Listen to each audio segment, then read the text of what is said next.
حضرت ابو بکر صدیق رضی اللہ تعالیٰ عنہ اور خدمت خلق کا انوکھا واقعہ۔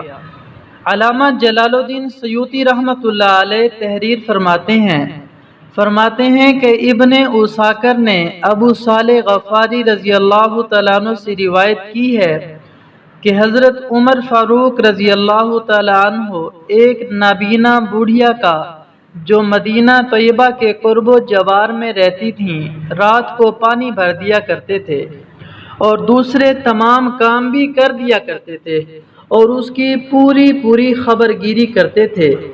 ایک روز جب آپ اس کے یہاں تشریف لے گئے تو اس کے روز مرہ کے تمام کام نپٹے ہوئے پائے، اور پھر تو روز کا یہ معمول ہو گیا کہ آپ کے پہنچنے سے پہلے اس کے تمام کام کوئی کر جایا کرتا تھا۔ اس بات سے آپ کو بڑی حیرت ہوئی، آپ اس کی ٹوہ میں لگ گئے۔ ایک دن دیکھ لیا کہ وہ ابو بکر صدیق رضی اللہ تعالیٰ عنہ ہیں۔